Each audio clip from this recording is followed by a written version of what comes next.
court to God. The white man is the devil. You see, I've been in here for a little minute. You know what I'm saying? And I see niggas, they like to talk a lot. They like to claim leadership. They like to claim this and that. You know what I'm saying? They like to be above what they really is and have authority. But they don't really need that authority. They don't really know what to do with that leadership. You understand? You hold hands with this boy, your ass need to stop and ask you to give a damn what you talk about. Don't give a fuck what you believe, nigga. Gotta stand up to serve my God. We don't pray on our knees, nigga. Yeah. See, everybody ain't with all that peace talk. Everybody ain't with all that. Let bygone be. Boy, your ass need to stop and ask you to profit. It's about to get serious. When they hit us with dope and kill us with crack, where the fuck with your leaders? I'm curious. He cashed out on your blood, traded you in and bought a new biz. Ask you the prophets, I tell you the scheme. If you don't wake up, you gon' die in your dreams. I say you won't tell you no more. I swear these crackers try to kill us slow. Just spoke to a nigga and fed he up for parole. Because of the COVID, it feel like the hoes in this world that don't go together. Know it's gold in the ghetto. I'm in the city blazing with my niggas. Just told the devil the score never settle. Yeah, see the prophets. I'm tired of these niggas keep talking about, you know, you respect my religion, I respect your religion. Boy, your ass need to stop and ask you the prophets. You know, like we all come together. Cause you know what I'm saying? They say God so loved the world. God so loved the world and boy, your ass need to stop and ask you the prophets. Don't give a damn what you talk about. Don't give a fuck what you believe, nigga. Gotta stand up to serve my God. We don't pray on our knees, nigga. Yeah. Hey, gentlemen, y'all, we don't pray on our knees, nigga. Gotta stand up. You know what I'm saying? Boy, your ass need to stop and ask you to I'm with step, I'm solid for show. To them fake niggas, stay silent, I got it, let's go. Let's go. I ain't taking no loss, ain't no talking when we got the flow. Ain't no peace, just play with your own. I'ma be loyal to the right arm. Tell him we can't keep it slave.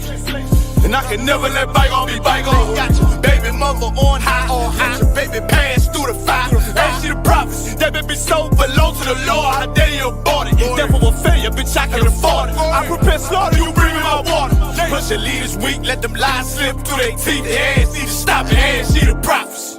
That's just the reality, Christians. I'm sorry to hurt your feelings. I know your pastor lied to you every Sunday for 30 years, but that's what the church is for, lying. That's why they exist, to lie the money out of your pockets.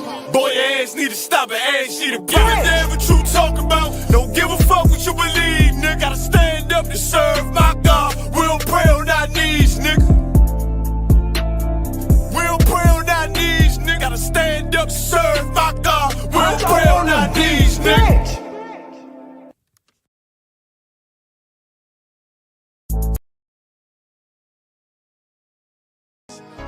Any man give his life for Yahweh Shai, Mashiach, and Christ, and fall up under that UPK banner. It's my brother and my blood, and I will die and kill for him if necessary. Go to ground, go to ground, go to ground, go to ground, go to ground, go to ground, go to ground, go to ground, go to ground, go to ground. It's all about that warfare, boy. Give ground, give ground, back up, give ground, give ground, back up, give ground, give ground. It's all about that warfare, boy. Take ground, take ground, take ground, take ground, take ground, take ground, take ground, take ground. My soldiers take ground till I'm stand down. Take ground, take ground, take ground, take ground, take ground, take ground, take ground. My soldiers take ground till I'm stand down. Take ground, take ground, take ground.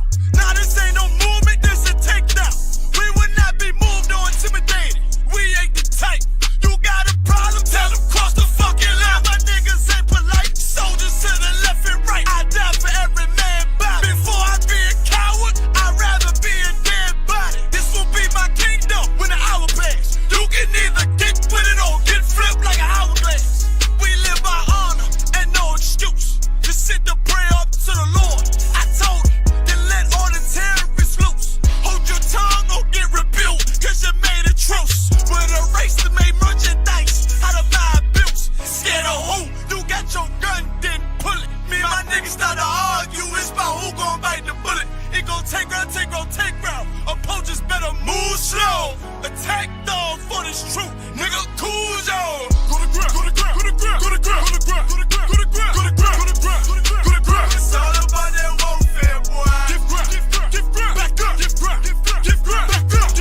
Yo, what about the bumble clock to them boy, man? Bad mind never kill them. Suffocate to no pussy. Yo, status. Tell some boys we don't chat us. Anyway, my dogs go in on the street, them bad. Gun talking up with jeans member. If any somebody ever treat them bad, send the pussy them but meet them God. Louis V kicks, pan we feed them bad. Catch a new drip, dog we beat them bad. Look how we just come and we a beat them bad. You know sister we is them dad. Hey, but anyway though, this a no playground. The Glock 19, they have to stay round. Nah take no check with me payroll. Anything rise up, play down. Them a send check but they won't. Dog we will make it step if they don't. But at the same old, said them want smoke but the grab a done flame out. A couple gyal a come through. Gyal a WhatsApp what she gonna come to. She a give me tap and she swallow some juice. Gyal a suck cock till me Jonathan blow. Bentley van a come through. Convertible drop top still have a sunroof. The dog them roll strap you one proof. Alright, wanna move. Anyway my dogs go in on the street them bad. Gun talking up with jeans member. If any somebody ever treat them bad, send the pussy them but meet them God. Louis V kicks, pan we feed them bad. Catch a new drip, dog they beat them bad. Look how we just come and we a beat them bad. You know sister we is them dad. Jeff say go fuck it up, so we fuck it up. Big up all of me friend them all who me never big up. All who know they are so, I ain't in a cup. Life shake up, you know me friend but that's how we go. Greenfield say we tough, so we a famous. And all who a flip up and a lip up a fill it up. Girl pussy way buff, one give we a fuck. One the pussy boss, one her belly stuff with the fat cock. Nicky me give back shot really. Girl a bad hype up if you're not that pretty. Money say make you know him can't chat silly. Anything we beat we have a fat clock with it. Flick your bad with it, this a chop city. Anywhere we go how we a lock that city. Money in a pocket city, fat Billy. Don't come around if you're not family. Anyway, my dogs go in on the street, them bad. Gun talking up with jeans member. If any somebody ever treat them bad, send the pussy them but meet them God. Louis V kicks, pan we feed them bad. Catch a new drip, dog they beat them bad. Look how we just come and we a beat them bad. You know sister we is them dad.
Okay, shalom. With the ISUPK started at 1 West, 125th Street, Holland, New York, under commanding General Yohana. And from 1969, we've been teaching the truth according to the Bible that blacks, Hispanics, and Native Indians are the real Jews. I'm Captain Karafia for the ISUPK. We have school here in Birmingham at 394 Lodge Road, B18 5PW. Also, we have classes Monday, Wednesday, Thursday, 7 till 9 at 394 Lodge Road, B18 5PW. Also, contact the school on 079 607 46784, 079 607 46784. Also, watch the Brotherhood class online on all ISUPK social media. From Manchester, that's 7 to 9 as well. ISUPK United Kingdom on all platforms. 1 second.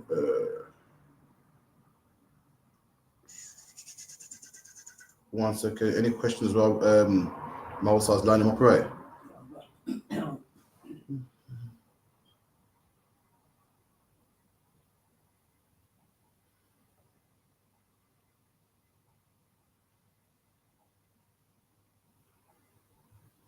Right, yeah. So again, Tuesday. Also, Officer Albon got a class, real-time revelation, every Monday, every Friday, 6 till 7. So make sure you watch that as well. And that's that, man. Also got Sabbath service every Saturday. 10 to 11. We got On the Ends as well, which is a Friday night podcast, 9 to 11 as well. Make sure you watch that. With that, that's it. We're gonna get into it. Also, any questions?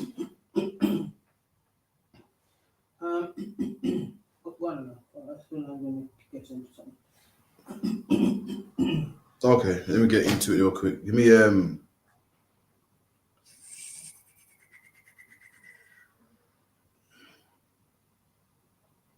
1 second.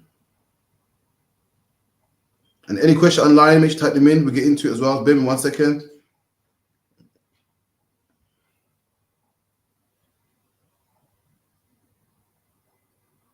Right, I'm getting some Islam today. Bear with me a second. Give me Genesis 17 and about 19.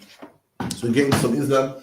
So, being a black man, Hispanic man, Native Indian man, a lot of our people go into Islam. A lot of black men nowadays, especially in the UK, become Muslim. You know what I mean? A lot of men go to prison and whatnot and want to join Islam. Or a lot of men got, because the country's heavily Islam influenced. This country got Turks, which are Muslim. You got some Africans that in the country that are heavily Muslim. Pakistanis that are Muslim. Bengalis or Bangladeshis, what we call them, Muslims. You got Somalis, Muslims. So, you've been around in these impoverished areas around them. You pick on these cultures. And that's why the law said, do not follow the heathen roundabout, man. These nations live in our communities. These nations live in our ghettos. And what do? Because the Turks and Kurds are Muslim, we become Muslim. Because the Africans are Muslim, we become Muslim. Because the Malis are Muslim, we become Muslim. We are taking up the culture of the people roundabout. And that was Adam's problem, man. The Lord said to Adam, don't learn from the trees round about you. What were the trees in the garden? The trees in the garden was what the other nations, man, that Adam was not supposed to learn from. And as blacks, Hispanics, Native Indians, all we do is learn from the other nations. You name it a religion. You name it a religion, that is a religion of a black man. Oh, wait. If you're a black man in Islam, you're following the Arab man's God. If you're a black man in Christianity, you're following the white man's God. If you're a black man in Buddhism, you're following what the Chinese man's God. Where's the black God, man? Where's the God that's for black people? If you're a black man following Rastafarianism, you're following an East Indian man and an Ethiopian man's God. Where's the black man's God? Why? Why don't we have a God? Why? Because we're following the nations round about us, man. All the nations round about us, they got their gods and we tap into their stuff. I'm like, that's interesting. I want some of this. That's why you go to any black family, you have one member that's a Muslim, one member that's a Christian, one member that's a Rastafarian, one's a 7-day Adventist. Why? Because we learn from the nation round about. We don't have our own, man. That's the problem. Give me that one real quick, man. 1 second. Hold where you at.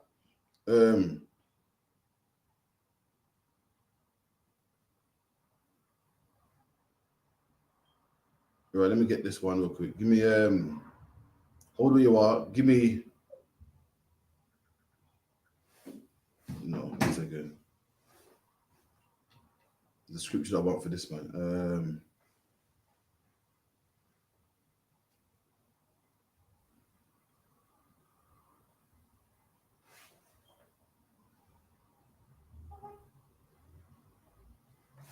Oh man, I can't find it.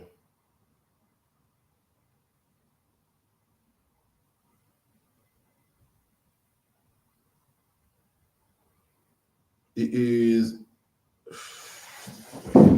give me Isaiah. Is it Isaiah? Oh man, I can't find it. Ain't also it.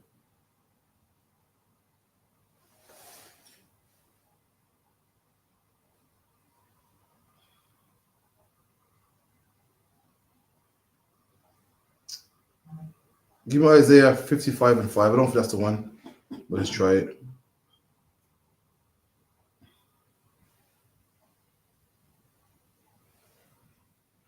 Let me know when you're there. I'm there. The book of Isaiah 55 verse 5. Behold, thou shalt call a nation that thou knowest not, and and nation that knoweth not thee shall run unto thee. No, that's a no sweat. Go anyway. Go back to the one you had in Genesis.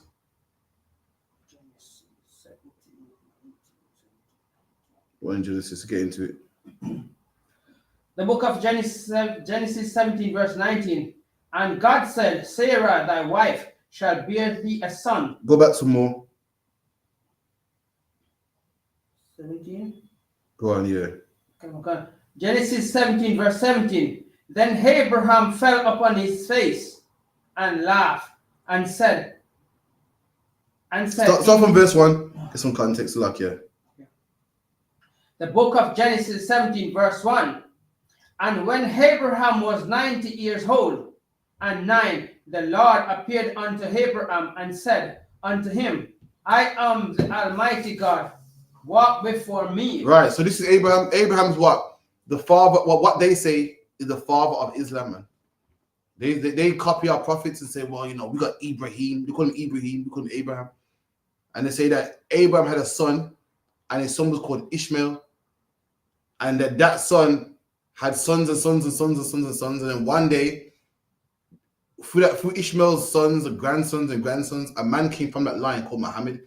And they say, see, Muhammad is the prophet, man. Muhammad came from Ishmael. And they say Ishmael's a special son, not Isaac. Isaac ain't the son where the promise came from. Ishmael's where the promise came from. Let's find out what the Bible says. Read about Kashar. Okay. And be thou perfect. Verse 2. And I will make... Read that again. Okay. The Most High said to Abraham what?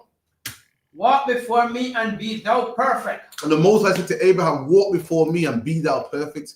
Being perfect in the Bible. Any Christian lying pastor, Christian evangelist, or Muslim saying how no one's perfect, man. You can't be perfect. And guess what? You don't believe in the Bible, man. How's some pastor telling me, well, you can't be perfect, brother, man? I know you smoke weed from time to time, but, you know, no one's perfect. I know you sleep with them whores from time to time, but no one's perfect. The Bible said that man can be perfect. The Most High would not have told Abraham to be perfect if it was impossible. Abraham was born like me and you, and he was perfect, so that means we can be perfect too, man. Abraham wasn't born by no angel. Abraham wasn't born by no gods, or Abraham didn't come down from heaven, man. Abraham was born with a mom and a dad like all of us, man. Came from a woman's womb like all of us, man. Came from a man's sperm like all of us. And the Lord said that it's possible for Abraham to be perfect, meaning what? Black man, Hispanic man, Native Indian man, and woman, that we can be perfect too, man. Being perfect when you put down weed. You might make mistakes, man, but you constantly fight and fight and fight. That's how you become perfect, man. Being perfect when you put down whores and you might make a mistake, but you keep striving and become perfect, man. That's how you become perfect. That's perfect. We can break it down for you. If anyone wants to break it down, we can do it for you, man. To become perfect is a man that strives to perfection, not a man that goes, no one's perfect. Not a man that smokes weed and says, you know what, oh man, you know what, I might as well keep smoking weed, man. Do not let Satan play you, man. Don't let Satan play you. A lot of brothers do something wrong and then they feel guilty. And then they'll say, you know what, yeah, I'm going to go back into the world, man, because I'm not good enough. That's Satan wanting you dead, man. So what, you mean tell me you made a mistake, so now you want to go fully back into the world? You meant to make a mistake and get back up, man. So you made a mistake, you feel guilty. It's like sort of, you got dirty and now you want to get more dirty. If you're dirty, what do? Get clean? Don't let Satan play you and get in your mind and say you're dirty, man. So you can't be around them brothers, man. Nah, man, you tell these brothers, man, you take a check-in, man. You do your push-ups. You do whatever you got to do. You take the beating from the Lord, man. The Lord might make you lose your job, lose your woman. You take that beating, man, and you move forward and become clean. Come on. That's right. Verse 2. And I will make a covenant between me and thee. And the Lord, I'm going to make a covenant between me and thee. Who's the me and thee? Between God and between Abraham. The Lord made a covenant between God and Abraham. A covenant is an agreement, man. It's a contract. When you and a man shake hands on something, you've made a covenant. When a man signs on a dotted line, you've made a covenant, man. When a man gives you his word, you made a covenant, man. When a man gives you a receipt, that is a covenant. When you call EE and you say, listen, for £50, I want unlimited internet, unlimited data, unlimited minutes, man. That's a covenant. That's a covenant right there. That's the agreement. They tell you what? Okay, cool. I'm going to keep giving you them unlimited minutes as long as you what? Give me that £50 a month, man. As long as you keep giving us that £50 a month, we will give you unlimited minutes. We will give you unlimited data, man. That's a covenant. That's an agreement. And God made an agreement with us. And that agreement was what? You keep my commandments, I'll protect you, man. You keep my commandments, there won't be no plagues around you. You keep my commandments, you'll be on top of all nations, man. That was the agreement, but we broke it. So no more unlimited minutes for us. No more unlimited data for us. Now it's slavery. Now it's England. Now it's poverty. Now it's police brutality. Now it's black on black crime for us. Come on. Okay. And I'll multiply thee exceedingly. And I'll multiply you exceedingly. Make you a great big nation, man. Make you a big nation. Not every man becomes a nation. You got some big families out there. They're not a nation. And the Lord made us so big and so vast and made us a nation. The Lord made the Arabs so big. These are some of the nations that come out of Abraham, man. The Arabs, they're a nation. You know what I mean? The white man, they're a nation. Us, blacks, Hispanics, Native, we're a nation. Why? Because the Lord promised it to Abraham. Come on. Verse 3. And Abraham fell on his face, and God talked with him, saying. And Abraham fell on his face. Why? Because he's speaking to the Lord, man. Like, popular belief tells you the laws are nice and cushy, and when it comes around, a nice beam of light, so you think, oh, hello, God. And people think that God talks you like, hello, my son, how you doing? That's not how God talks, man. When God's a father, man, it's rough, man. For anyone that watched Captain Meshach's class the other day, Saturday gone, we were talking about Yahushua, man. And Yahushua is what is in the image of the Father. I mean, whatever how it means, however the Father acts, he acts too. And the scripture said that what? Yahushua was an austere man. And when you look at that word austere man, it's a man that's not friendly, man. A man that's not nice, a man that's straight to the point, a man that's strict and severe, man. Those are the synonyms of austere. Has anyone ever heard the term austerity measures? Austerity measures are drastic measures. That's where you get the word austere from. And that's how Christ would. And that's what the Lord's like too, man. You better read about the God the Father, man. You better read about the Most High. When the Most High came to Moses, he said, what? There's a thick black smoke, man. When the Most High went to Moses, he said that what? The earth was shaking, man. Blacks, when Hispanics, and we was in the wilderness saying, Moses, we don't want to speak to you, man. We want to speak to God. The Lord said, the Bible said what? The earth shook and the people said, yo, it's cool, man. We'll speak to you, man. I don't deal with God. And Abraham was dealing with the Most High, man, talking to the Most High. And guess what? He put his face to the earth, man. Why? Because he's scared, man. He's humble. You know when the man gets scared of you, you're right, Basha, good. Yeah, man, how you doing, man? Yeah, okay, man. Yeah, Basha. You keep it humble, man. And that's how Abraham kept it, man. Come on. Verse 4. As for me, behold, my covenant is with thee, and thou shalt be a father of many nations. There you go. The Bible goes, Abraham will be a father of many nations. And out of Abraham come white people, Caucasians. Out of Abraham come the Israelites, man, the best nation on the face of the earth, the top nation on the face of the earth, the nation that God loves above all other nations, man. Out of Abraham also comes the Ishmaelites, which you know is the Arabs today, man. There are plenty of they're big nations, man. The Lord promised Abraham that he'll be the father of many nations, and he was. He is. So come on. Verse 5. Neither shall thy name be no more be called Abraham, but thy name shall be called Abraham. There you go. And the Lord changed his name. See, Abraham getting his name. You wonder why when you come in the UPK and doing 90 days, you get a new name. Because why? It's in the Bible, man. In the Bible, Abraham got a new name. Sarah got a new name. When you come into school and become a new person, you get a brand new name. Sarah got a brand new name. Abraham got a brand new name. Paul, who used to be called Saul, got a brand new name, man. Gideon got a brand new name, man. In the Bible, when you become a new person and work for the Lord, you become a brand new person, man. You're a whole different person. Who the hell is Jerome? We don't know that brother, man. The brother comes to the school and gets a powerful name, man. That's right. Who the hell's Tyrone? We know who that is, man. Tyrone used to shoot people and sell drugs, have sex with white women. Now we got a new brother now, man, that would never do that. We got a new brother now that would give his life for this truth, would give his life to the school, man. We got a new brother that would never put weed in his lips, man. Would never put a cigarette between his lips, man. That's who we got now, man. Same with Abraham. Abram, his name was Abram. They changed to Abraham. Abram means exalted father. Abraham means father of many, man. Father of multitudes, Salakia. And the Lord said, why is he called the father of multitude, Mousa? Why does Abraham mean father of multitude? Because the Most High says he's going to make him a father of many nations. There you go. So his name matches the job God gave him. God said, I'll make you the father of many nations. Therefore, because of that, you know what? Let's change your name. Your name is Abraham now, which means what? Father of many nations. Come on. Okay. For a father of many nations have I made thee. There you go. Father of many nations have I made thee. Come on. Okay. Verse 6. And I'll make thee exceedingly fruitful, and I'll make a nation of thee, and kings shall come out of thee. And kings shall come out of thee. Read that part again. Verse 6. and I'll make thee exceedingly fruitful, and I'll make nations of thee, and kings shall come out of thee. And the Bible goes, kings shall come out of you. Who's them kings, man? Kings are the Israelites, blacks, Hispanics, Native Indians, man. The Lord said, what, I'll make nations come out of you and kings come out of you. And we them kings the Lord's talking about, man. When you read the Bible, it says Christ is the King of kings. Why is he the King of kings? Because what, black men are kings, man. And Christ is the King of us. Christ is the King above us, making him the kings of kings, man. There ain't going to be no other kings. When Christ come back, there's not going to be no white man king, man. There ain't going to be no Chinese king, man. There ain't going to be no Indian man king. Only going to be black kings. And he's the top king above us. That's why he's the King of kings, because we're the kings that are going to rule the planet Earth, man. That's in the Bible. I dare anyone challenge me and tell me it's not. The Bible goes, what? Kings shall come out of you. And who are the kings, man? The men here, man. The black men, the same black men in the gutter, the same black men on child support, the same black men locked up in jails. When Christ come back, he's going to make them king, man. Come on. Verse 7, and I will establish my covenant between me and thee. And I will establish my covenant between me and you, man. I got agreement with me and you, nobody else. I got the agreement with me and you. Come on.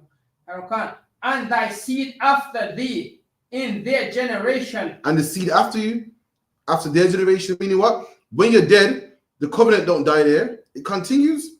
And this is the good news, black man. We are the seed that come after Abraham. We're the seed that come after Abraham that still have that covenant, man. But carry on. For an everlasting covenant to be a God unto thee, and to thy seed after thee. There you go. And the Lord said, listen, I'll become a God to you and your seed. Meaning the God of this Bible ain't the God of everybody, man. He created everybody and he rules over everybody, but he's not their God, man. Meaning what? He don't look out for them. He don't care about them. His covenant ain't with them.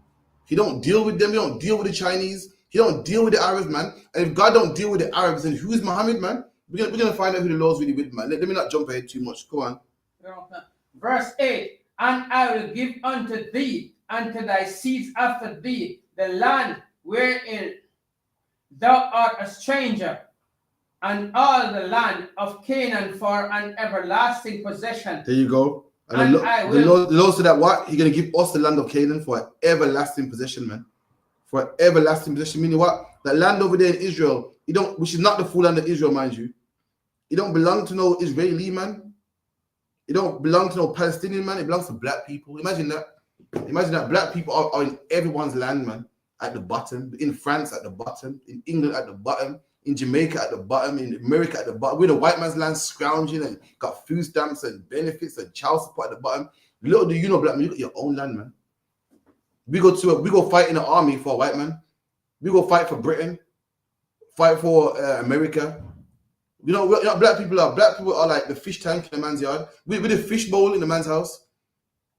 We're at the bottom. We don't make no decisions, man. When you're a fish tank, when you're a fish in a man's house, when they talk about the mortgage and moving and updating and so forth, are you involved in any of those decisions? No, you're not, man.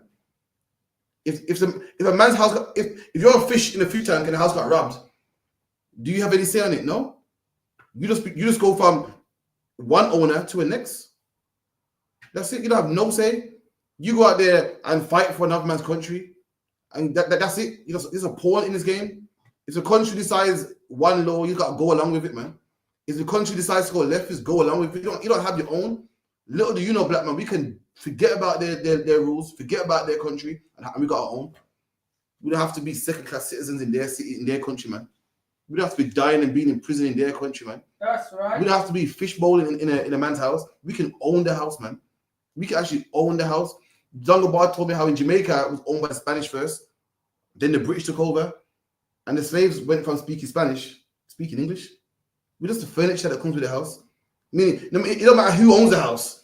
You go from one owner to the next. You don't say, you know what, damn, I want a house of my own.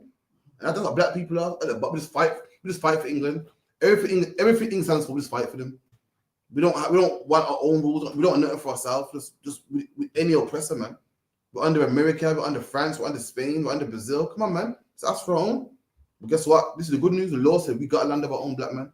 That's why we teach our people in the ISUPK free of charge, man. So we can come together and get that land back, man. Get our heritage back, get our language back, get our woman back, man. For too long, we've been at the bottom slaving and scrimping and penny pinching, man. Let's have a country of our own, man. Let's make some decisions in life, man. We let the white man do the decisions. Yeah, but you do that, man. Just like a child makes his mum pay the mortgage. Unless his mum and his dad make all the big decisions while they sit in the back of their children. That's us. Everybody else exchanging oil and going to war and exchange rates and import, export. And meanwhile, we're just in the back, man. Yeah, you do that, man. We're worried about getting a Gucci belt, man. We're worried about, let's not go into prison and small things in life, man. While nations are making big decisions, man. But black man, you better get yourself together because the day's coming, black man, when you're going to be in charge of big decisions, man. The Lord said he got a country for you, man. He got rulership for you, kingship for you, man. Come on. And I will be their God. Verse 9. And God said unto Abraham, thou shalt keep my covenant therefore thou and thy seed after thee in their generation. There you go. Thou and the seed after you in their generation. Meaning what? Not only Abraham got to keep the covenant, the seed after him got to keep it too. Come on. Verse 10. This is my covenant which I shall keep between me and you and thy seed after thee. Come on. Every man child among you shall be circumcised. There you go. Every man child should be circumcised. And that is a Hebrew Israelite custom law, man. So Hebrew Israelite custom law, every man should be circumcised on the 8th day, man. And when Moses came later on down the line, Moses made this a law for everybody. Come on. Verse 11. And he shall circumcise the flesh of your foreskin. There you go, man. The foreskin is, I don't get too graphic, but the skin on a man's penis, man. And to make a token between us and the Lord. That was it. We had to circumcise our flesh. Come on. And it shall be a token of thy covenant betwixt me and you. Verse 12. And he that is 8 years old shall be circumcised among you. Come on. Every man child in every your man generation. child. Every man child. That is a custom of ours to get circumcised. I know the Muslims, use it now. I know some Egyptian customs use it also. I know in America they get it as well. But this is where they got it from, man. Every great society is based on the Bible. Every last one of them, man. Every society got a thou shall not murder. Where did they get it from? The Bible, man. Every society got a law on paying a man a fair wage. Where did they get it from, man? And don't people think that the Muslims circumcised? Yeah, because they got it from this Bible, man. This is the greatest story ever told, man. Do you know that most of the greatest movies are based on this Bible? That's the greatest inspiration comes from. You think a man got good inspiration and good thoughts off his own mind? No, man, comes from the Bible. Where do you think Superman comes from, man? The woman, the Matrix woman, the woman that made the Matrix will tell you. Matrix, one of the biggest selling movies on the face of the earth, and they will tell you where they got it from, man. They tell you that Neo is the one. He's meant to be Jesus Christ, that one. They tell you that Terminator also, John Connor, JC, Jesus Christ. I'll tell you, man. The best movies come from this Bible, the best inspiration. Batman, the thing is, you don't even know this is your book, man. When you read about strong men like Samson and so forth, where do you think they get these movies like the Avengers from? And the Hulk and all these movies come from the Bible, man. So where do you think the Arabs got his inspiration from? Here, in fact, we can read it from history. We can read it from history that Muhammad was a camel jockey, man. He was a camel driver. That was his occupation. Before his name was Prophet Muhammad, he was a camel driver. And he used to listen. He used to take Jews from one country to another on the back of his camel, and he would listen to the conversation, man. And in his conversation, he incorporated it into his new religion. It's facts, man. History could tell you that. Come on. No can. He that is born in the house or bought with money of any strangers, which is not of thy seed. Verse 13. He that is born in thy house, and he that is bought with money. Right, let me see where you are. What verse you are? Verse 13. Right.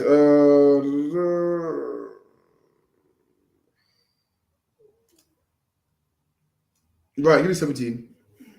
17. Verse 7. Skip down to 17 if you could. Genesis 17, verse 17. Then Abraham fell on his face and laughed. In fact, no, go back one. Go back. Give me 15, Baba Kishar. 15 if you could. Genesis 17, verse 15. And God said unto Abraham, as for Sarah, thy wife, thou shalt not call her name Sarai, but Sarah shall her name be. Right, so now the Lord's changing Sarah's name. Abraham got a wife called Sarai, and the Lord's changing her name now. Saying her name is no more Sarai, but now Sarah. Come on. Okay. Verse 16. And I will bless her and give thee a son, And they're saying that same wife, Sarah, who's 90 years old, I'm going to bless her and give her a son from you. In future, she can have a son by you. Come on. And give her a son also of her. Yea, I will bless her, and she shall be a mother of nation, kings of people shall be her. And it goes, kings and people shall be of her, meaning kings are going to come out of her womb. So in the future, Abraham, I'm going to give you a child with your wife, and your wife is going to bring forth a son. He's going to be the father of loads of nations, man. Kings are going to come out of her. Come on, read verse 17. Verse 17. Then Abraham fell up on his face and laughed and said. And Abraham heard that and laughed his head off, man. Laughed. Imagine you got a woman here, you both are old, man. You've been together for years. 2 years rough. You know the ones there, man, what's up? Yeah. You both, you know, you won't got the chocolate tights and just old, man. Just, you know, you had your fun. She's 80. You're 100. Both you're old. And the Lord said, listen, I'm going to make your wife pregnant. He's laugh like, listen, man. Yo, listen. She's past menopause, man. Yo, she not. Listen, she don't even feel. What's the word? What's the nice? Like, she don't get excited no more, man. I can't even turn her out at night time. All she wants to do is sleep. So as soon as 9 o'clock comes, she goes to her bed. She ain't having sex with nobody. How's she gonna breed, man? How's she gonna have a baby? You know, she's old, man. Her womb dry up, man. Abraham heard that and laughed, like, you know somebody like, oh God, ain't no way me and her having sex. You can't lie on top of her. She's old, man. Abraham heard that and laughed. He couldn't believe it. He couldn't even believe that she could give birth. Come on. And laughed and said in his heart, shall a child be born unto him that is 100 years? And he laughed. Abraham goes, listen, can a child be born to a man that's 100 years old? I'm 100 years old. I'm old, man. I'm an old man. I'm 100. There ain't no way a child can be born to me. Come on. And shall Sarah that is 90 years old bear? And he goes, not only can a man not have children at 100, but a woman can't even bear means to carry. A woman can't even carry a child at 90 years old. That's impossible, man. Abraham laughed his head off. He couldn't believe what he was hearing. Come on. Verse 18. And Abraham said unto God, O that Ishmael might live before thee. And what's Abraham saying here, Mousa? Like make Abraham be the chosen child. So let him bless him before me that he might prosper. Absolutely. So the Lord said, I've got a child for you. That child is going to be the blessed one, the one that I'm working with. And Abraham's like, well, I ain't got a child now. I can't see me having a child in the future. And Abraham already got a child called Ishmael, where the Arabs come from. And Abraham said, Lord, listen, man, all this, giving birth in old age, come on, man, they ain't gonna work, man. You see, Ishmael, just give it to him, man. Let Ishmael live before you. Before you means in front of you. Let that be the one that you're looking upon. Let that be the one that you're blessing. Let that be the one that gets all the safety and all the rewards and everything. That's what Abraham said about Ishmael. And let's see what God said. Come on. Verse 19. And God said, Sarah, thy wife, shall bear thee a son indeed. And God said, no, man, I'm not hearing it. I don't want no Ishmael, man. He said, Sarah indeed will bear you a son. Saying, Abraham's like, listen, man, Lord, give it to him, man. It's too much work. Lord's like, listen, I said what I said. Sarah, your wife, I don't care how old she is, she's going to bear you a child indeed, man. Meaning it will happen. Come on. And thou shalt call his name Isaac. And thou shalt call his name Isaac. Isaac means laughter in the Hebrew. You go, thou shalt call his name Isaac. They call him laughter. Why? Because when they heard that he was going to be born, they laughed. Sarah laughed. Sarah laughed, and the Lord heard him, man. The Lord heard, and that's why his name is called laughter, man. Come on. And I will establish my covenant with him for an everlasting covenant. Read that part again. Shall call his name Isaac, and I will establish my covenant with him for an everlasting covenant. And that's who the Lord's working with, man. The Lord said, you have a son, and he'll be called Isaac. I'm not working with no Ishmael. And I will have an everlasting covenant with him. So how can some Muslim man come and say, yo, even in your Bible, it talks about Ishmael. Even in your Bible, Ishmael ain't chosen, man. I'm reading right here. The Lord said, I got everlasting covenant with Isaac. The Lord ain't dealing with no Ishmael, man. And so the Lord ain't dealing with Ishmael. That means what? Muhammad can't be no prophet, man. All prophets come from Isaac. They don't come from Ishmael, man. Every last prophet, you name him, every last one of them in the Bible, man. Abraham, Isaac, Jacob, Habakkuk, Isaiah, Ezekiel, Haggai, every last one of them come from who? Isaac, man. So why would the Lord say, I change my mind? Jesus Christ himself comes from Isaac, man. So why would the Lord change his mind and say, actually, I'm going to make a final prophet from Ishmael, man? That's nowhere in the Bible. The Lord don't tell lies. The Lord said my covenant is with Isaac, man. Come on. What are you saying? You see, when you get rejected, you'll find anything to try to comfort yourself, right? So imagine if God did choose Ishmael. Nobody would be in peace upon the earth. Because the way they are behaving on the earth don't belong to them. No. Can you imagine what they would feel like when we are the chosen people? Let's wipe off all of the nation because they're important. And that's exactly. They take pleasure in killing, Exactly. And black man, you better find, like what the brother said, man, you better find God that you're the one the Lord chose, man. Because the Lord chose these nations. Listen, man, if you see, all you got to do is read some history. When the Arabs was in power, you should have saw what they did to black people, man. You know what I mean? The white man's in power, you see what he does to black people, man. Let me tell you something. When you're in power, black man, there's not going to be no raping of women, man. There ain't going to be no unaliving for no reason, man. There ain't going to be no man raping the next man. There ain't going to be a man whipping someone for no reason, man. Why? Because we're in power. And they better thank God that we're more merciful than they are, man. Black people are the most merciful people on the face of the earth. Black man, you better thank God that they better thank God that the Lord chose Isaac and not Ishmael. Because we're way more merciful than they are, man. Way more. People say, oh, black people are goons and criminals, or whatever, man. Ain't nobody more loving than black people, man. Black people to this day forgive white people for slavery, man. And if you're a black man that speaks, slavery, black people cost you for it, man. And tell you to get over it, man. I said, what's wrong with you? Leave him alone. He didn't do that to you. That was in the past. That's right. I can't say the same for Jewish people. 2025, and Jewish people won't even buy a German car. Jewish people still speak about how evil Hitler is. They don't put it in the past. They don't put it behind them. When a Jewish man's upset about the Holocaust, they say, yeah, well, he has a right to be, it was disgusting. But you're mad about slavery. Your own people tell you, but that's in the past, man. Let it go, man. We're the most loving people in the face of the earth, man. Black people sell drugs to who? Other black people, man. We don't sell it to white people. Why? Because we love it, man. We love everybody else but ourselves. Yeah, Muslims talking about Ishmael's in power. Listen, you better be thankful that God chose us. When we're in power, we're going to be the most nicest people on the face of the earth, man. You better be grateful for that. Come on. And with his seed after him. And with his seed after him. And guess what? Black man, Hispanic man, Native Indian man. We are from Isaac, man. The Lord said my covenants with Isaac, not with Ishmael, and with his seed after him. Seed is sperm or children, man. With the children after him, with the great-great-grandchildren of Isaac, man. With the descendants of Isaac, man. And that's what the Lord's working with. Come on. Verse 20.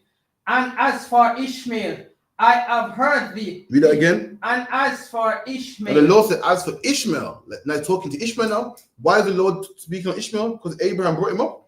Abraham was like, nah, man, give Ishmael a blessing. He's like, nah, it's with Isaac. But as for Ishmael, come on. And as for Ishmael, I have heard thee. Behold, I have blessed him. And the Lord said, I blessed him. He said, I blessed Ishmael, man. This is crazy because this is the scripture that Arabs love to go to. Arabs will see you, Mousa, and say, yo, in your own Bible says Muhammad's a prophet. Because your own Bible says that Ishmael's chosen. And they'll go here and not read the whole thing. So your own Bible says Ishmael's blessed, man. That's what you call blessed. But the Bible does say Ishmael's blessed. Yes, he's blessed. But what's the difference? Isaac is a chosen. There you go, man. There you go, man. The brother hit you right on the head. The difference with being blessed and being chosen. You know what I'm saying? So the Lord, I hear what you're saying. I hear what you're saying. The Lord said, "What? I bless Ishmael." He did. Ishmael's over there in the Middle East with all that oil. Have you not seen Dubai? Yeah. And all the oil and the all together as well. The whole family union strong. They put us in slavery. Gosh, they financed the slave ships. They made the slave ships that put us in slavery. They're rich, man. They're all together. They are blessed. But this is the problem. We are chosen. The difference, man. The difference. The white man's blessed too. The Lord said, what? He'll bless the white man with the sword. He's blessed. Don't mean he's chosen, though. To get a blessing, don't mean you're chosen. We are the chosen ones. We're the ones who the covenants with, man. We're the ones who are going to rule the earth, man. We're the ones that the Lord wants kings and priests and prophets from, man. We're the ones. We're the new form. We're the future slave owners of this whole earth, man. That's the difference. Come on, read that again, Baba Kishore. Verse 20. And as for Ishmael, I have heard thee. Behold, I have blessed him and will make him fruitful. There you go. The Lord said, blessed him, and this is one of the blessings. He made him fruitful. There's loads of them. All the Middle Eastern countries with all the oil and the sheikhs and look at the sheikhs and all the oil and what was some stand countries, Saudi Arabia and Baghdad, and all them countries there, man. Top of my head, I can't remember them, but they're big, man. They're fruitful, massive. Come on. And will multiply him exceedingly. And then multiplied exceedingly means there's loads of them, millions of them. You know, and all together, they ain't in jail like black people are. They ain't in the ghettos like black people are. They ain't in poverty. They ain't not in council estates like black people are. They ain't lined up in the job center like black people are. They're great with their own country, with their own surname. They don't have a white man's surname. They don't have a Spanish surname, a French surname. They ain't speaking French and Portuguese. Their own surname, their own language, their own woman, their own heritage. They know where they come from. Yeah. Why? Because the Lord gave them a blessing, man. Come on. 12 princes shall he begat. 12 what? 12 princes shall he begat. 12 princes shall he begat, man. You know what I mean? Anyone can tell you any day of the week that what a king is better than a prince, man. The Lord said we are 12 kings, man. They're 12 princes, man. They're beneath us, man. Let me tell you something, man. Muhammad couldn't be no prophet, man. He might be a prophet to you, man. He's not a prophet to us, man. There's nowhere in his Bible. You won't find Muhammad in his Bible at all, man. You won't find no mention of no Muhammad in his Bible, man. To us, he ain't no prophet. To you, he might be. But to us, there's no such thing as a non-Israelite prophet, man. There's no such thing as a non-black, Hispanic, and native Indian prophet, man. It don't exist, man. To be a prophet, to be chosen, you must come from the bloodline of Abraham, Isaac, and Jacob, man. You can't come from Abraham and Ishmael. You don't work like that, man. Come on. And I'll make him a great nation. And the Lord said what? And I will make him a great nation. And it's a great nation. The word great means big. You mean the great nation? I saw a white man speak his corner, the white Muslim. So the Bible said that Ishmael's a great nation. If you're great, it didn't say a horrible nation. He said a great nation. What you don't understand is the word great don't mean good, man. The word great means big. So today in modern terms, great means, you know, fantastic and good. In biblical terms, great means massive. When the Bible said how he smote him on his great toe, it ain't talking about the man got a good toe or wonderful toe. It means his big toe, man. Come on, man. Great means big. And look at the context. I make you want to multiply, fruitful, great. That's the context, man. When you multiply, you're what? You're big. When you're fruitful, you're big. When you're great, you're big. The whole context is talking about how big his size, man. Come on, man. You need some English comprehension, man. Keep reading. Verse 21. But my covenant will I establish with Isaac. Read that again. Verse 21. But my covenant will I establish with Isaac. But my covenant. So the Lord, he build it back up, man. He said, this nation is going to be big. They're going to be great. I'm going to give them a blessing. But don't get it twisted, man. My covenant is with Isaac, man. Said it again, man. The covenant don't come from Ishmael. No Ishmael man can ever be no prophet, man. Give me the Bible dictionary, please. Give me Ishmael in the Bible dictionary, Baba Kashar.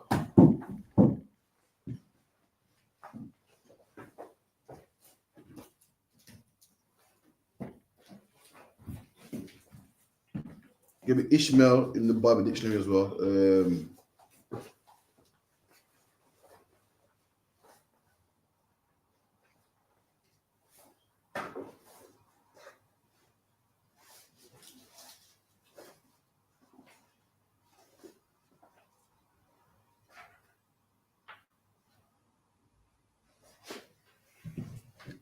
Give me that one real quick. Any questions as well? Let me know. I feel got one from Quad Mashallah. We get there next.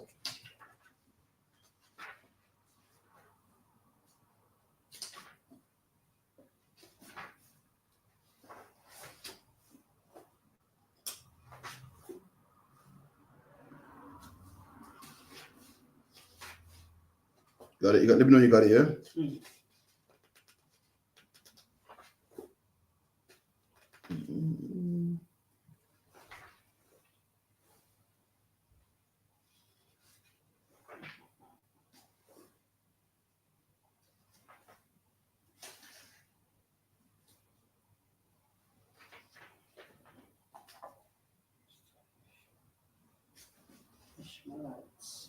Ishmael or Ishmaelites, yeah, if you could, the Bible dictionary.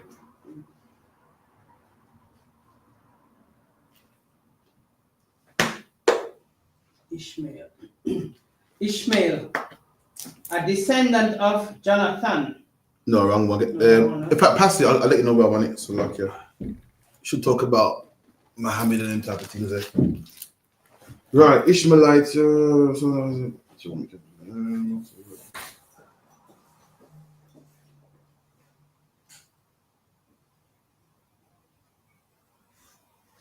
Yes, yeah, Ishmaelite.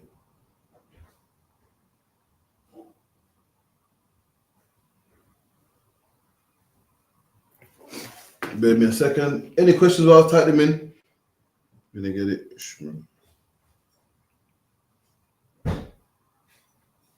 Again? Yeah, it's Ishmaelite. It's Ishmaelite in the Bible, literally Salakia. So you read that for me, Ishmaelite.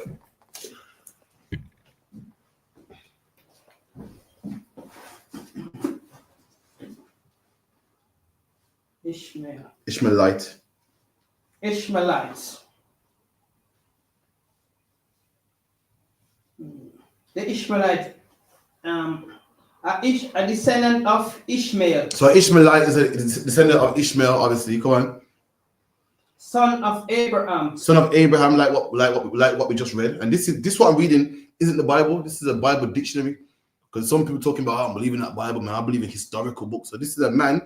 This is Undervan who commissioned scholars to go out there and dig up and find out words. This is secular. This ain't the Bible. And he's saying that Ishmaelite is a descendant of Ishmael. Come on. Son of Abraham and Hagar, whom Abraham sent away into the desert after the birth of Isaac. Come on. The 12 sons of Ishmael and his Egyptian wife became princes. Like what we just read, it said what? Ishmael's son became princes. The Bible said what?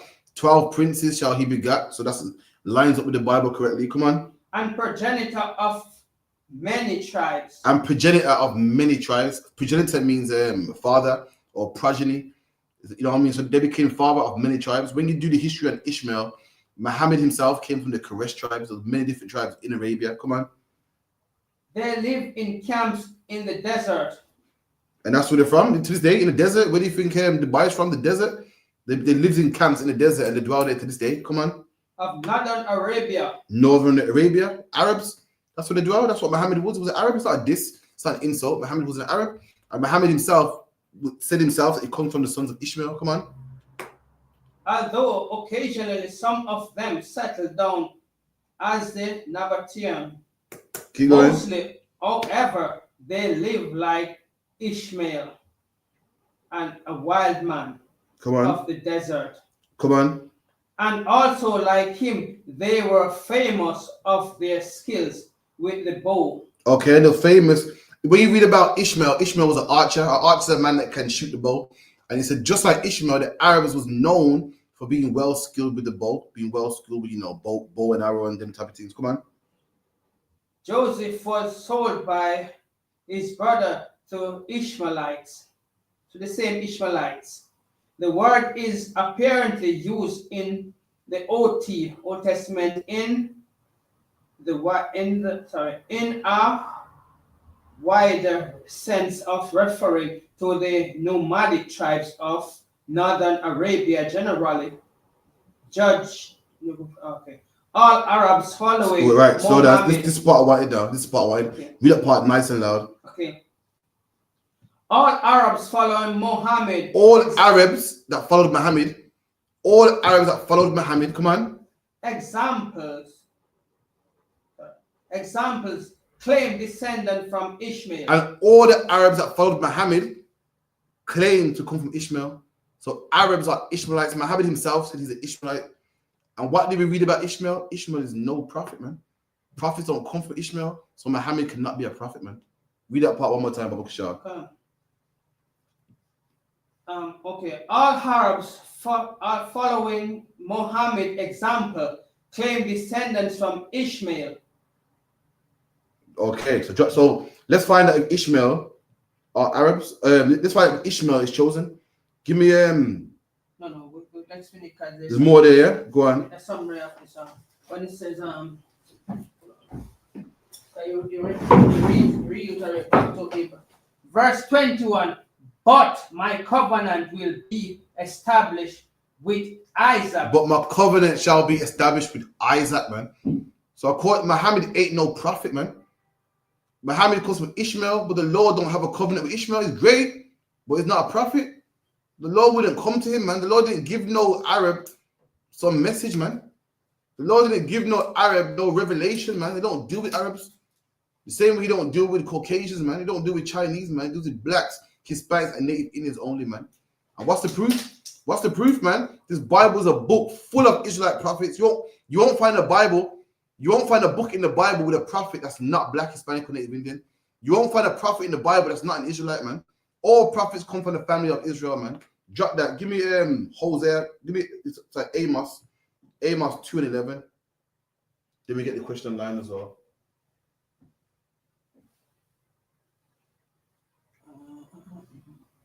No question online. Get the Amos 2:11 first. The book of Amos 2 verse 11. And I raised up out of your sons for prophets. And the Lord are raised up from your sons, prophets, man. Who the sons is talking about, we're going to find out, man. The Lord said, out of your sons are raised up prophets. No one else's sons, no one else's family, no one else's nations. Out of one nation, the Lord raised up prophets from our sons. Come on. And out of your men for Nazarite. Come on. It is not even thou, O ye children of Israel. Children of who? Children of who? Children of Israel. And that's who the Lord raised prophets from. Children of Israel. The Lord said, I gave your sons for prophets, O children of Israel. Meaning what? The prophets come from us. Our sons are the children of Israel. Not Ishmaelite, not no Edomite, not no Cushite or Moabite or whatever the case may be. Our family comes prophets, man. And that's in the Bible. No other family comes prophets, man. Slack here. Read what the sister says. Verse 11. No, what the sister's saying. Click on the question, it'll get big.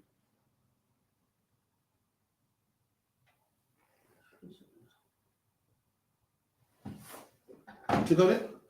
Look for the question. It's right there, right there. You got it right now.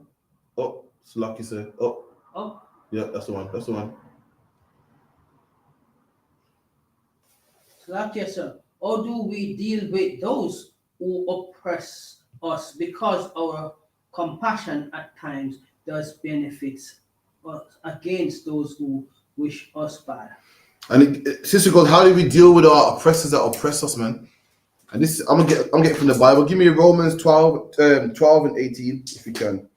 Romans 12. This is how you deal with your oppressors. Now you're a black man in England, and you know your job is to what? Come into school, put down weed, crab, shrimp, lobster, pork, whores. That's your job. But as you're doing it, you got these oppressors, man, trying to stop and frisk your son. You got these oppressors, man, trying to, lower your wage and treat you bad on the job. Because that's what they do. It's their jobs. That's what they do, man. They're oppressors. They're called oppressors for a reason, man. Making laws and want to kill your kids and stop and frisk them. And this is how you're meant to maneuver, man. You're meant to first and foremost serve the Lord. And Paul knew that we'll be amongst people in the world. He knew that we'll be righteous people amongst horrible people in the world. He knew that, man. And this is one of the things he said. Come on. Okay. Romans 12 verse 18. If it be possible, as much as light in your life, live peaceably with all men. And Paul said, if it be possible, meaning sometimes it's not possible. If it be possible, be peaceable with all men, man. Meaning what, you go to your slavery.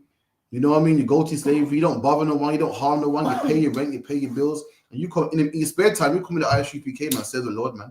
If it be possible. Now, if an oppressor wants to stop and frisk you and you're innocent, then you can't be peaceable, man. You gotta go down to the police department, file that report, go down to the police station, make a complaint. You gotta do what you gotta do. Cause we ain't punks, man. We ain't punks. Listen, I gotta tell people that we ain't punks, man. Listen, a brother thought that because I read the Bible, I'm a punk, man. And when he saw how I dealt with him, he goes, yo, you're a hypocrite, man. Because he was expected to walk over me, you see. And he couldn't believe the words coming out of my mouth. He couldn't believe the aggression.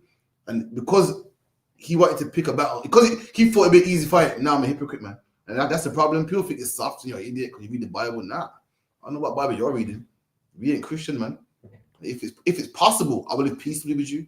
If not, listen, man, we gotta do what we gotta do, man. And when I say do what we gotta do, I'm not talking about doing nothing illegal, man. If you need to defend yourself, even if it means death, do it, man. If you gotta file a complaint, go and do it, man. If you gotta go down there, to the police station and file a complaint, do it, man. If you gotta go down there to the kids' school and raise your voice a little bit to make it happen, you go and do it, man. If it be possible, live peacefully with all men, but you can't. You can't all the time. Why? Because people are oppressing you, man. And therefore, you gotta put your foot down, man. You gotta file them complaints. You know what I mean? You gotta join yourself to a union. You gotta do what you gotta do, man. Because the oppressor is the devil. The Bible speaks about, man. Let me get one quickly. Another thing that Christ told us when dealing with your oppressor, man.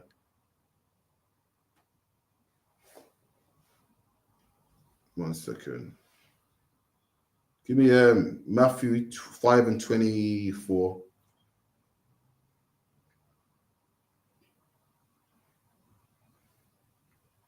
Talking about this Christ talking about dealing with the police. You can press that again, Baba Charles. It'll come off.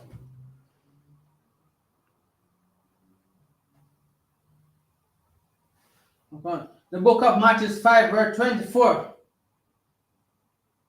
Leave there thy gift before the altar, and go thy way. First be reconciled to thy brother, and then come and offer thy gift. Okay, keep reading. Verse 25. Agree with thine adversary quickly, while thou art in the way. There you go. What's that saying here, Mausa? Agree with your adversary quickly when you're in the way. Squash the situation as best as you can, and go your way. There you go, man. Who's the adversary? Talking about the police, man, the adversary. At this time, we talk about the Romans. So agree with him quickly while you're in the way. What's in the way mean? Like, you know, dealing with him, going back and forth. You're caught on your phone while you're driving. Yeah. Sorry, officer, that's cool, man. Right, sorry, what happened again? So group this, you got maneuver in the world. You talking about, I'm not putting down no phone. I got the right to this, and you're gonna end up in jail, man. In fact, you might even end up dead. And then when you're not dead, that same policeman that killed you won't even go jail for it, man. You know how they think about black people already. You know how they don't care about black people already. Then they say, well, you know, what's the one they say, Marissa? Well, the police got a hard job, you know. I can't sack him because he got a hard job and he felt threatened. Look at the size of this. Marissa, they say, look at the size of this 17-year-old black boy. Look at him. Wouldn't you be scared? And they put a picture up of the black guy doing the gun finger pose. And they say, yeah, man, look at that gun finger pose. He had it coming, man. And that's your life. He was just doing his job. Doing his job, yeah. No one else say, was it 17? He's young. He could have possibly hurt you. They say, wow, listen, man. And they put up some old stuff about him. Well, you know, in 1991, he did rob somebody, you know. In 1991, he was a bad child in school. And that's why the Bible goes, agree with him, man. In this world, if it's possible, live peaceably. But sometimes you got to, you know, okay, cool. I'll file a complaint. Then don't be a pushover, man. Take the right channels.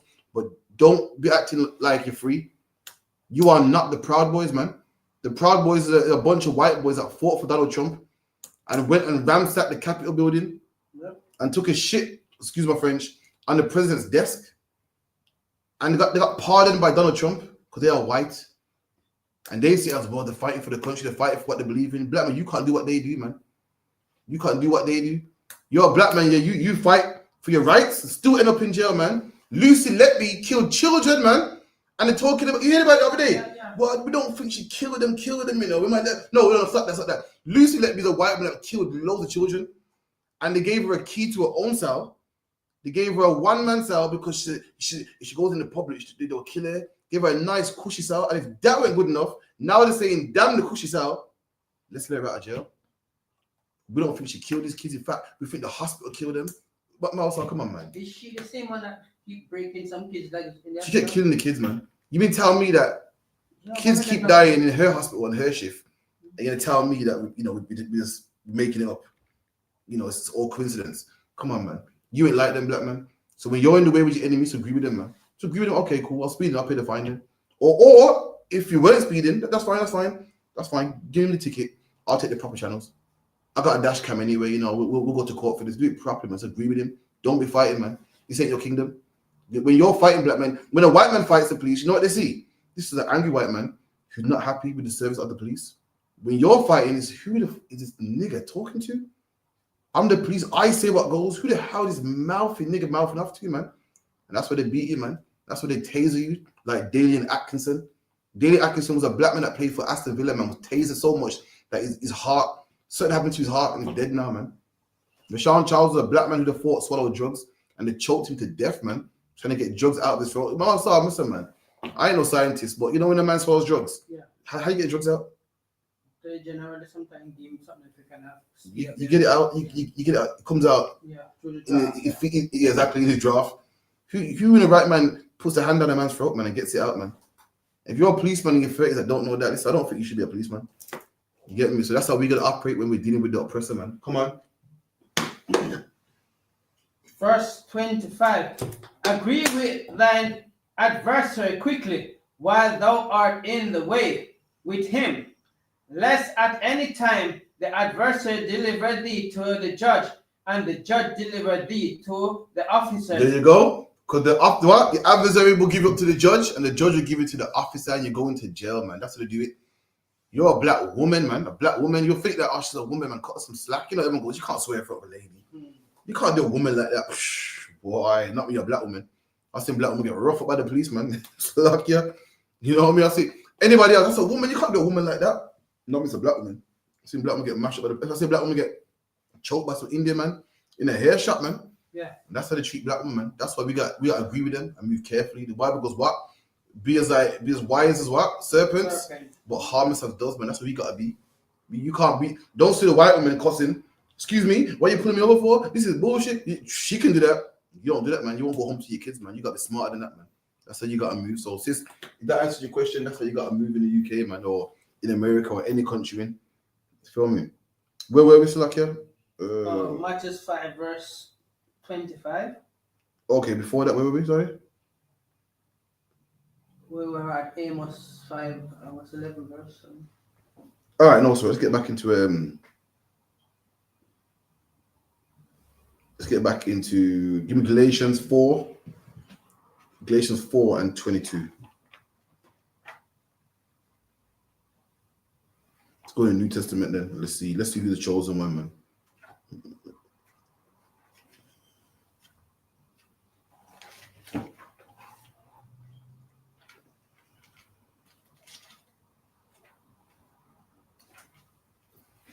Okay. The book of Galatians 4 verse 22. For it is written that Abraham had two sons. It's written that Abraham had two sons. Who were the two sons that Abraham had? The one by... Wait. Who was it sons that Abraham had? Who were the two sons? Isaac and Ishmael. There you go. Now we know that Abraham actually had more sons. This is talking about the sons that the Lord had covenants with or agreements with. We know that when Sarah died, in Genesis 25 and 1, Abraham had more sons. We're talking about the ones who the Lord, gave blessings to. They had two. Who the two? Isaac and Ishmael. Come on. Okay. For it is written that Abraham had two sons, the one by a bondwoman, the one by a bondmaid, the other by a free woman. They had two children, one by a bondwoman. The bondwoman was called Hagar. And that's where Ishmael come from. And one by a free woman. That free woman was Sarah, our foremother, man. That's where Isaac comes from. Come on. Verse 23. But he who was of the bondwoman was born after the flesh. But he that was born after the bondwoman, which is Ishmael, was born after the flesh. What does that mean to be born after the flesh? To be born after the flesh. What does that mean? What's the opposite of something carnal or something fleshly? Like something unclean. So you got something that's carnal, fleshy. What's the opposite of it? Carnal, something fleshy, like carnal or carnality. Carnal mind means a deceitful mind, something like that. So flesh, the opposite of flesh is spiritual. So you say that Ishmael was born of the flesh. To be born of the flesh was meaning what? Ishmael was born by something that Abraham wanted, something the flesh wanted. Yeah, this is right, spiritual. It was nothing that God. Spiritual is what God wants. Like you coming in the truth is spiritual. It's not. You didn't say, you know what? I find this Hebrew Israelite thing interesting.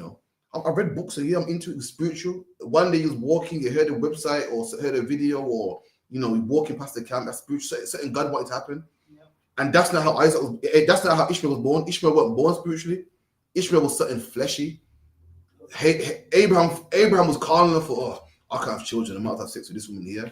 That was carnal. He was born after the flesh. He was born after something that Abraham wanted. He was born after something that Sarah wanted. Sarah goes, I want a baby. Have sex with this woman here, and then me will raise a child. That was something fleshy. Come on. But he of the free woman was by promise. But he after the free woman was by promise, was something God wanted. Ishmael was born after the flesh. Isaac was born after something God wanted. God promised this will happen. God said it will happen, man. Now let's find out about the promise. Drop that. Give me Romans 9 and 8.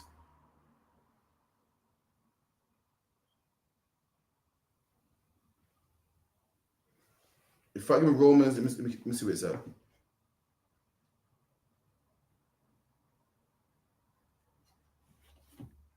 Okay. With the Romans 9 and about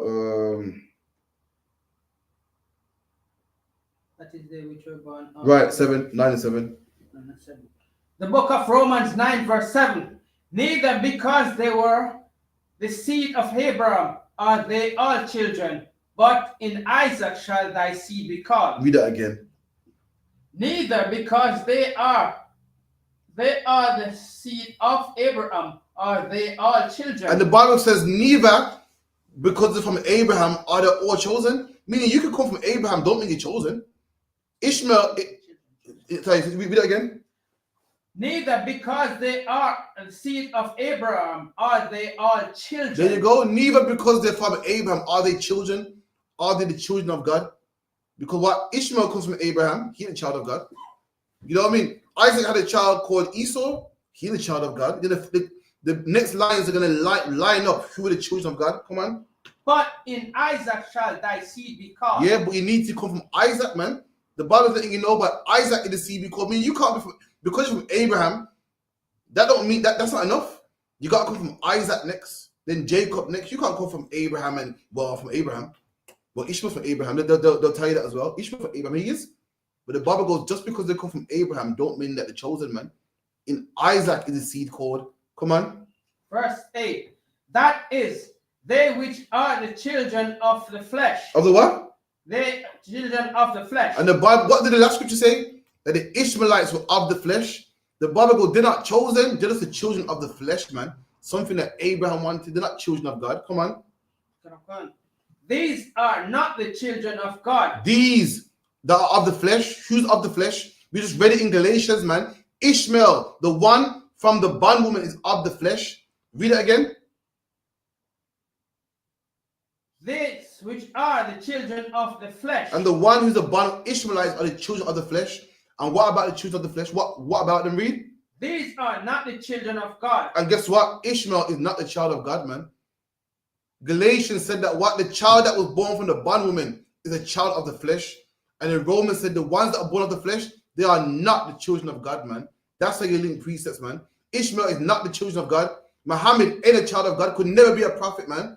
All them Arab prophets, man, the Abu Bakr, whatever, all of them in the Quran, man, none of them are real prophets, man. None of them are children of God. The real children of God are in the ghettos, man, are in England, are in council estates, living out a punishment that God put upon us. Why? Because we disobeyed him, man. We're the children of God. We're the real prophets, man. Come on. But the children of the promise are counted for the seed. There you go, man. We're the children of God. We're counted for the seed. We're the one that God looks upon and says, you know what? They're my children, man. We're the ones counted as seed, not no Ishmaelites, not no Arabs, man. We're the children of God. Come on. Verse 9. For this is the word of promise.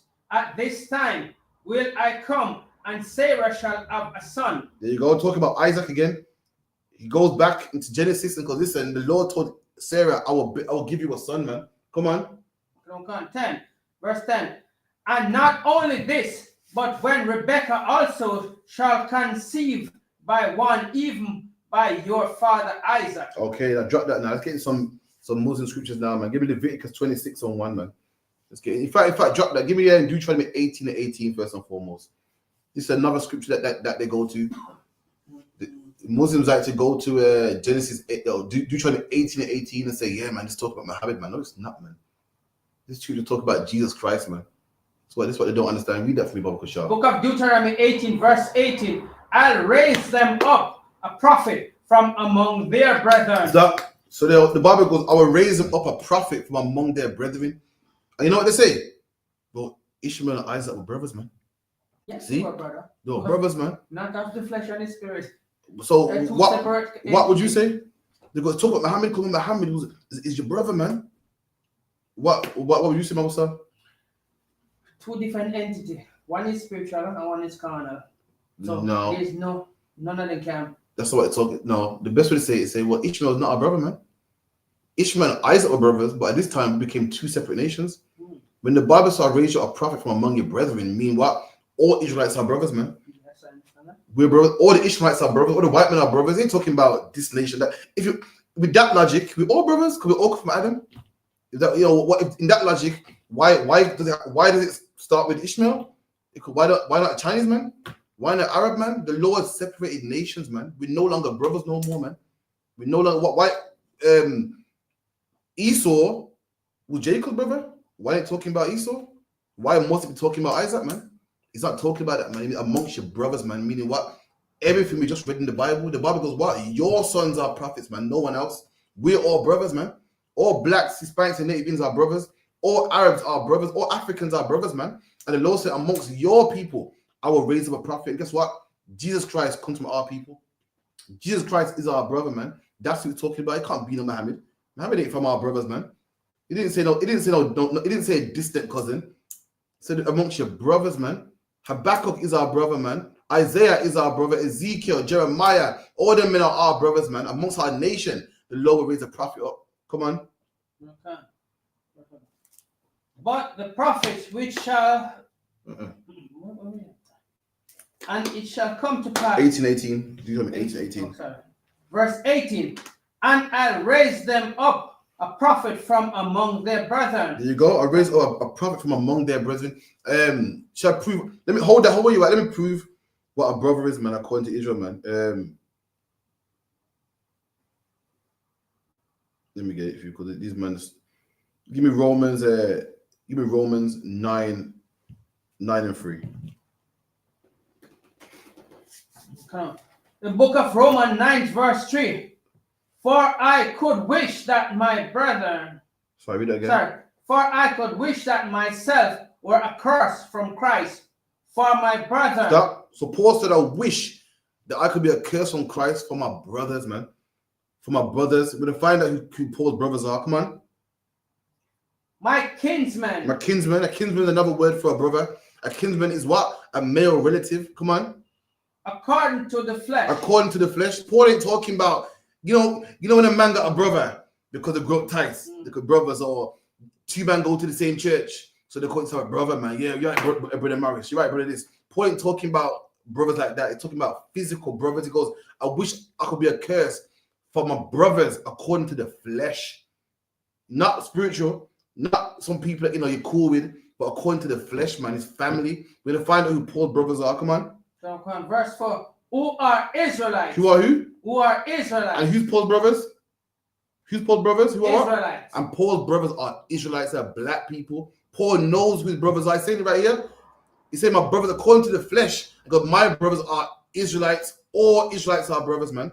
So go back to Deuteronomy 18:18. That's who your brother is. Your brother ain't no Ishmaelites. Your brother ain't no some Edomites. Your brother ain't no some white man that goes to your church.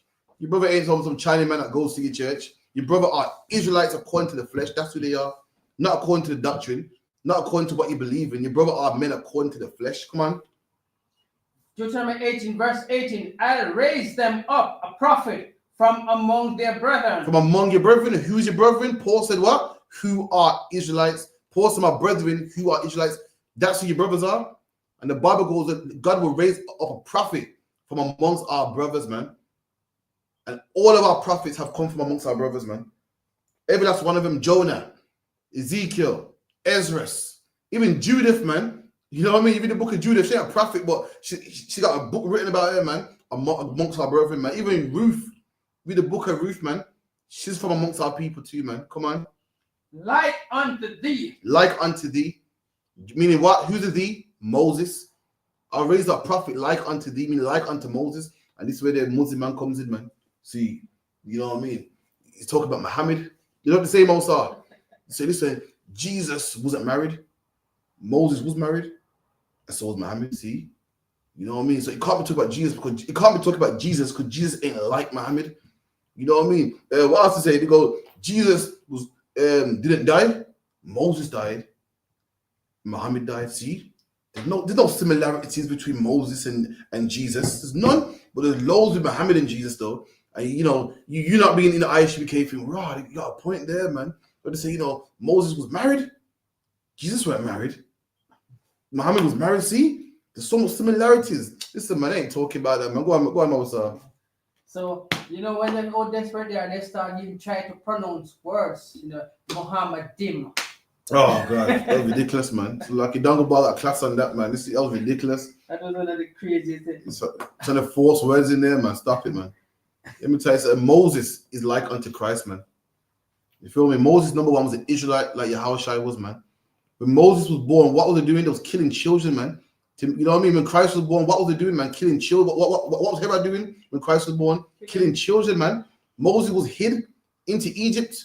When Christ was born, Christ was hidden where? In Egypt, man. Christ is like unto Moses, man. They pick some simple similarities, man. This is not being ridiculous. There's loads more, man. There's loads more, man. Moses gave the law. Christ also gave the law, the spirit of the law, man. There's loads of similarities between Moses and Jesus Christ, man. Ridiculous. Carry on. And will put my words in his mouth. And I'll put my words in his mouth. What shall I say? The words that I speak ain't mine. They are my father's, man. This is talking about, man. You know what I mean? Listen, man. Muhammad ain't the prophet speaking about here, man. In the Quran, in the Quran, you can eat shellfish and lobster and stuff, man. You can eat lobster and camelback. You know what I mean? God said, I'll put my words in his mouth, that prophet's mouth. If Muhammad was of the God of the Bible, then we couldn't go to Hajj. Because in the Bible it tells you can't bow down to no stone, man. You can't circle no stone. You can't eat camelback. You feel me? The Bible goes, you can't eat shellfish and them type of things there, man. So Muhammad can't be that prophet spoken about, man. They're reading right here, man. Come on. And he shall speak unto them all that I shall command him. Come on. And it shall come to pass that whosoever will not hearken unto my words, which speak in my name, There you I go. will So require it of him. So that ain't talking about Muhammad, man. You know what I mean? In the meantime, give me Leviticus 26:1. Let's go to that stone. So they got a stone in Mecca, and legend has it that this stone was built by Abraham. It's a big square stone called the Kaaba. I think Kaaba means cube in their language. And once upon a time, there was 360 gods in there. In fact, let's get that real quick. Let me get it in the Kaaba, I mean the Kaaba stone. Kaaba means cube. It's cube. Okay. It's a big cube. It's a big cube. In the I think here after they have that stone. in the corner they got something called a black stone, which was a meteorite. You know, like obviously we know about astrology, so we know that meteorites fall to the earth. Now, thousands of years ago, a meteorite come from the heaven, and you read at the Bible, what would you think it is? It's God. Fell from heaven. Look, it's glistening, it's shining. Wow, God, it came from God itself, and that's how the Arabs were back then. And they kept that stone, they put it in the center, and and they worship to this day. You know what I mean? They kiss it, they put their head in it, try to circle it, throw stones at it, and they try to tell me that this ain't what's it called again? Idolatry, man. Let me see if I got it. When they kiss it, it turns black. Yeah, so much man kissing it, it's black, man. Yo, listen, that stone carries COVID-19, man. So luck, yeah. Let me see if we can find it. The point there I want, man.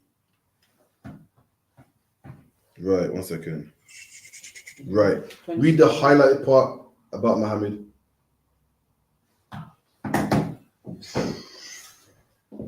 Yeah, really start from here. This is a book called Babylon Timbuktu by a historian called Rudolph R. Windsor. You know what I mean? A black man wrote this book.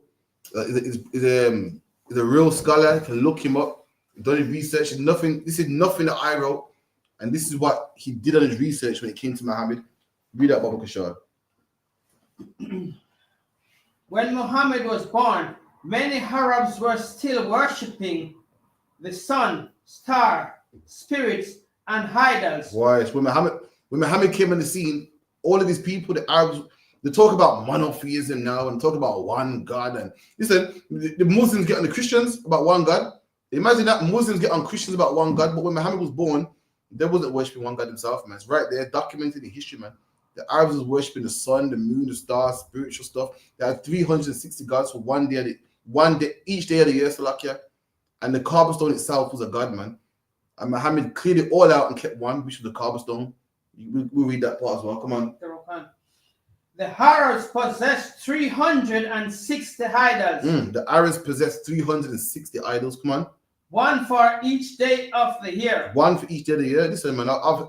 Listen, the Egyptians don't have that much gods, man. The Egyptians have a god for the water, the sun, the star, the moon, the earth. But damn, 360. So how do you even remember each god, man? So luck, yeah. That's what they had. You go to what Arabia now. They want to lock you up, man. They want to lock you up before having a leak on the ground or whatever. But listen, prior to that, they want to lock you up in some of these Arab countries, talking about your women ain't dressed properly and lock them up because we're a proper Muslim country. That's how they like now. But prior to that, listen, man, they was worshiping anything moving, man. Anything that glistens, they was worshipping, man. Come on. Sorry, but even till this day, if they're such a proper Muslim country and they start doing all of that thing, but why are they still being homosexuals and child molesters and sleeping with animals? And Mama, stop it, man. It's like I don't shoot me, man. What do I know? I know a brother that fought in Afghanistan. For anyone that don't know, Afghanistan's a Muslim country. He told me, man. Part of the army, British army, told me that every Friday he'd see the Arab man having sex with the donkeys, man. Camel, the donkey, one of them anyway. So he saw it was coming. He goes to look for the scope and laugh. Coming. You feel me? So no, don't blame me. They're supposed to be holy, but that's what they do. You know what I mean? Turkey meant to be a Muslim country, but listen, Turkey, you go to resort in Turkey, get some good drink, man. Get some good alcohol, man. They say that alcohol is haram in Islam. Boy, I went to Turkey myself. I had a good time, man. What drink is it? All inclusive, man. I was like, I had a good drink, man. So lucky. I've heard people go to Morocco and sleep with all types of prostitutes, man. That's another Muslim country. People go to what was that one? Egypt, bikini, all sorts, pierced belly skin on show and flesh on show. I don't shoot me, man. I know to teach one thing, you do another. Listen, what do I know, man? I'm just going by what I see. So lucky. Carry on. Muhammad was born 570, 4 years after the death of Emperor Justin. There you go. So Muhammad was born after the Emperor Justin. If you come to history class, we can break down for you. I can't remember exactly the date when that was, but that's when he was born, around that period. For anyone that does history, look at Emperor Justin. Muhammad was born 5 years after that period. Whenever you tell him, it's like today, whenever you talk about a man's life, you bring up someone prominent, and you'll say, like, for instance, myself, you say Kraft was born around the time of, fucking John Major, the Prime Minister. That's what you do. You find someone prominent and you base it around that. And Emperor Justin was prominent around that time, so that's why he's mentioned. Come on. He was descended from the tribe of Koresh. And he came from the tribe of Koresh, the Koresh tribe. That's where he came from. Come on. And the family of Hashem. And the family of Hashem. Come on. His mentality was prodigious. In his youth, he was never taught to read or write. And he was never taught to read or write, so he was illiterate. He was illiterate, man. That's coming. I'm not even insulting him, man. That's just how it was. He was unfortunate. He didn't come from like a prominent background. Today reading and writing is normal because we got public schools and everything. But back then it wasn't so common. Any man that could read and write was someone that had money, or went to a big school or something. They didn't have schools where 30 kids sit down in the class and learn, and it's free of charge. It's free of charge. Now you sit in the class. It's government funded. It wasn't like that back then. You had to be sat down and have a tutor, and not many people could afford that. So Muhammad was illiterate. Come on.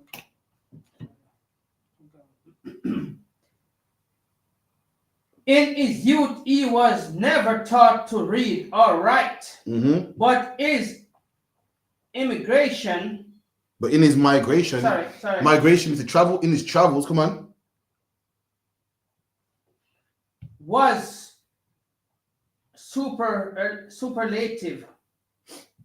Muhammad was an extraordinary handsome man. So the historians say he was handsome. Come on. And eloquent in motivating, and with the power of words. And he was a man that was good with words, a man full of charisma. It's mad too because I know people that can't read, they make up for it somewhere else. My outside, some in Jamaica, the brother that couldn't read, And when he said this man was like, this is good with words. I kid you not. He used to get girls' numbers, and he couldn't read, so he used to look at the phone and he see the shapes of the words and whatever, he was memorize it and call the woman. And that's how it is when you're illiterate. You got to be smart.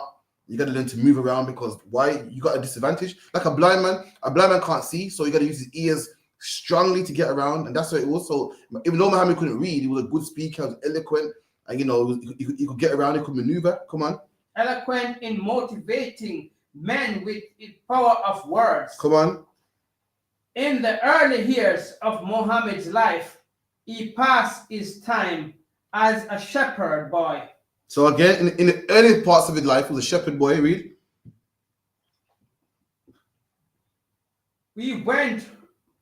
We must remember the many successful men have arisen from insignificant and humble conditions, watching the sun by day and the stars by night. Come on. Left opportunity for Muhammad to contemplate. There you go. So it's basically that Muhammad had a humble job, in the field, and this gave him a lot of time to contemplate, a lot of time to think and so forth. Come on. In solitude and reflect on the events and profunditude of his word. Okay, keep going. On the event and profunditude of his words, after Muhammad became a camel driver. And after that, Muhammad became a camel driver. You know what I mean? So dropping merchants off, dropping stocks off. You know what I mean? Today that would be like a taxi driver, or today that would be like a HGV driver. After that, he became a camel driver. Come on. Okay. He traveled to remote and intriguing lands. Come on. He led his caravans to Persia, Syria, Egypt. And he took his caravans to Persia, Syria, Egypt. Come on. Transacting business with merchants of every kind. There you go. Today that would be like a lorry driver. A lorry driver would drive to France, pick up Coca-Cola, bring it back to England. Pick up cement, drive it back to England. All your goods you got in England, how'd you get it? From a lorry driver. Same thing back then. Back then though, it took longer, and it was a camel. Why? Because a camel could go distance. And back then you needed a caravan as well. Meaning what, you have a camel, another camel behind, and you get as much goods as you can and bring it into your country. That was his job. And while he's doing his job, is meeting new people, going to different cities, seeing how people roll, seeing that, oh, you like to do this in your country. We do it this way in our country, seeing how people move. Come on. On his business trips. And on his business trips, on his journeys, on his job, on his slavery, come on. He met Jews. He met who? Jews. He met Jews. And this is what happened when he met Jews, man. You ever notice how we live is similar to how they live? You ever realize why we believe in circumcision and so do they? You ever wonder how we have a day that we fast called the Day of Atonement and they got Ramadan with a fast of 30 days?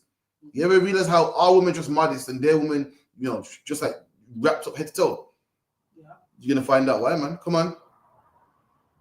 Met Jews, Christian, and member of other sects. Come on. He interrupted them concerning the tenets of their religions. And he interrogated them about the religions, man. Remember, historians said that he was, a wise man and he was well spoken. He thought, yo, what's this about, man? So how come you do this? Why do you do that? Why do you believe in this? Why do you believe in that? Why is it that you got a law on this and a law on that? And they thought, this is good, man. These laws are good. They united people. You know what he did? He brought it back to his land, man. He saw the Bible and said, thou shalt not murder, thou shalt not steal, and don't eat pork and crab, shrimp, lobster. And he said, this is good, man. And he went back and brought it to his people, man. Come on. He interrogated them concerning the tenet of their religion. Okay. Go on. He frequented the environment of the Jews. There you go. Frequently interrogated the Jews, man. Come on. And their rabbis. The rabbis, yeah? And the rabbis. And their rabbis. Mostly because the rabbis, the leaders, speak to leaders. So, what's this about, man? You can find a guy that's interested, intrigued. Who's intrigued with how we live, man. And constantly would talk to our rabbis and our leaders and our students to see, what's this about? Come on. And the rabbis, and mostly because they were merchants and ointment ethnic groups, because he could not read or write. There you go. So he couldn't read the books. He couldn't read the documents. Like, for instance, if you want to know about a religion, you just go to encyclopedia, Wikipedia, go online, but he can't read. So that's why he's constantly interrogating brothers, because he can't read. So he has to hear it from people's mouth. You gotta ask, why do you do this? Why do you have one God? Why do you have the Day of Atonement? Because you couldn't read? Come on. Because because he could not read or write. His ears were attentive and keen to everything that the Jews related to him. There you go. His ears were intent, meaning he would listen carefully and revise it and remember it. Come on. Muhammad learned and extracted much from the Jews' religion. You did what? Extracted much from the Jews' religion. Muhammad extracted much from the Jews' religion, man. Much from the Jews' religion, man. And guess what? Our way of living predates his, man. Jesus Christ was around hundreds of years before Muhammad, man. Moses was around hundreds of years before Islam, man. And Islam come about because why? They extracted much from our way of life. Come on. And compounded it with his new religion. And he compounded it. He compounded it with his new religion, Islam, man. Is there any more in there? I think some parts in there where it says how it took the Day of Atonement and turned it to Ramadan. I like to go and finish. Keep reading. It might pop up, so if I remember correctly.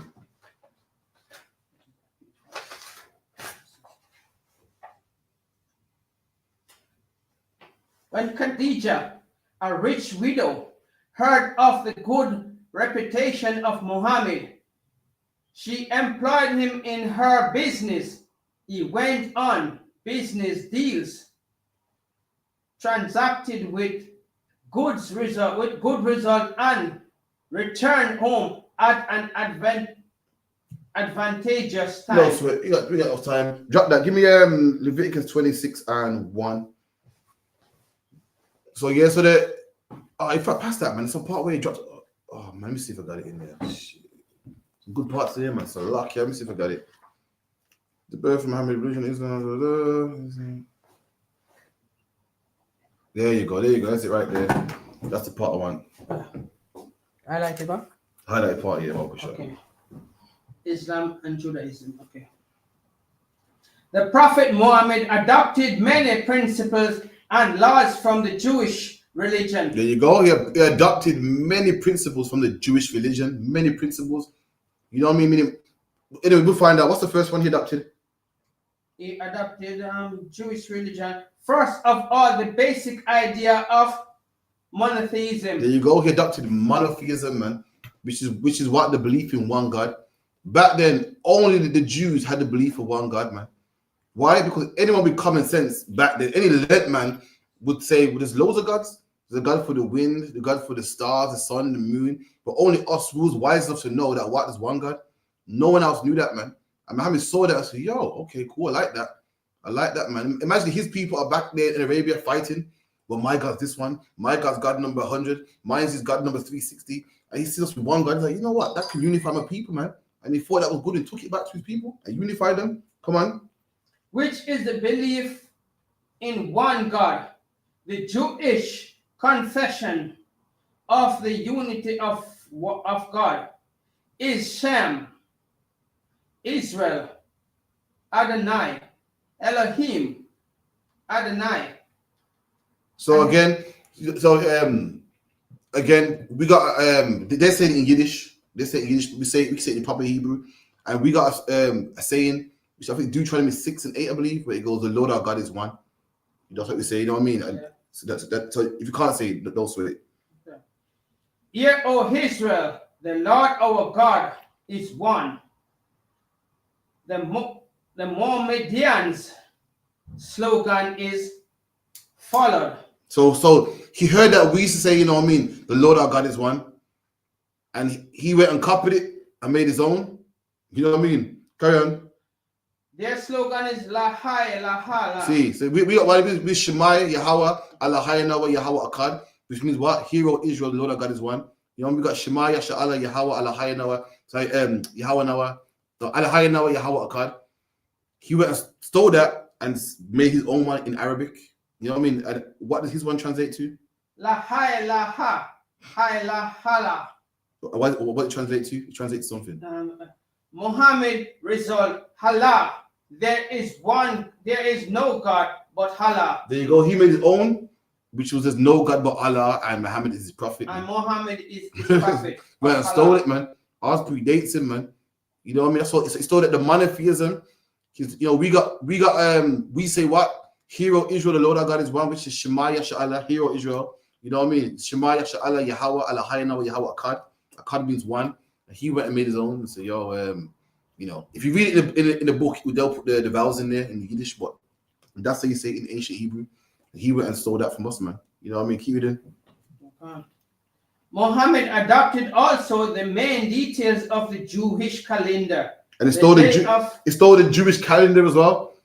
You know what I mean? Our calendar is what? The year starts in what? Springtime, man. April, March time. Stole that as well, man. The Arabs did not have that calendar originally. They went and stole it from us. Come on. The Day of Atonement, the Sabbath. The Day of Atonement, the Sabbath. So hold on. We got a Sabbath, which is what? Friday sundown to Saturday sundown. They got a day called Jummah, man, which they go to mosque every Friday. You know the ones, Friday, Mousa, you can't find a parking space. Because they block up the road. Stole it, man. Day of Atonement, stole it, man. We got a day that we fast from sundown to sundown. They got a 30-day fast, man, where they don't really fast. They have some intermittent fasting, man. They just fast till what? What time they fast till? About midnight. Then they open it and eat again. Then fast again and eat again. That ain't real, man. Come on. And much of the Bible and narrative from the Midrash. There you go. Much of the Bible, man. That's why they know about a man called Abraham. That's why they know about a man called Jesus Christ. And that's why they know about all the great prophets. Why? Because they stole much from the Bible, man. Come on. And many points of the ritual law. And many points of the ritual law, man. Like not eating pork and so forth. Come on. Incidentally, the Jews pray 3 times a day. So at the time, there's no amount of times you can pray, but for custom, we prayed 3 times a day. The Jews prayed 3 times a day. When you read about with Daniel was praying 3 times a day. Let me see if I can find it. My last preset.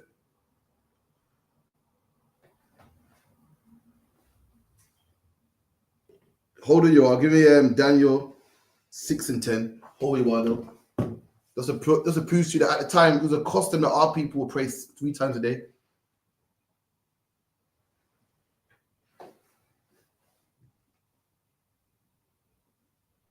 The book of Daniel 6 verse 10. Now when Daniel knew that the writings was signed, he went into his house, and his windows being opened in his chamber towards Jerusalem, he kneeled upon his knees 3 times a day and prayed and gave thanks before his God. So the Bible goes, Daniel prayed 3 times a day, man. So that was the thing we did. Muhammad knew that we prayed 3 times a day, and this is what he did. Come on, read that part again. What, in the book? Yeah, in the book, so in Bible and Timothy. Incidentally, the Jews prayed 3 times a day, facing the city of Jerusalem. So we prayed 3 times a day, and we faced Jerusalem, as the Bible said. King Solomon said in the Bible. King Solomon said to face Jerusalem as you pray. Come on. And the Muslim true believers prayed 5 times a day. And they say, you know, damn that, we're gonna do 5 times a day, and plus we're gonna face Mecca. We're gonna face Mecca. We're gonna face Jerusalem. We're gonna face Mecca. Come on. Facing the city of Mecca. See it there? You know what I mean? Literally just stole it, man. Literally stole it, man, and rearranged the whole thing, man. Rearranged the whole thing. Listen, there's nothing in this world that ain't inspired by the Bible, man. Down to your movies are. Even if you want to make a society, you base it off the Bible. Even if you want to make a new religion, you got to take from the Bible. This Bible is the greatest story ever told, man. It's the greatest book ever told. Even Lion King. You know Lion King based on the Bible? Yeah. Based on the Bible, man. It's about, you know, this lion that's supposed to be king. That's you, black man, that don't know his king. And is living amongst the what's it called? What's that pig? The warthog and the meerkat. He don't know he's a king, and he's eating all the bugs and stuff when he should be out there eating meat. And then later on, it comes back to his true self. It's a story about you, black man, being lost in America, man. It's a story about you being lost in England, man. The greatest stories ever is a part of the Bible. If you want to even make a religion, you get it based on the Bible, man. But so lucky, that's the class. If you could, I'll call it Baba Shah. Clap it up, Baba Shah.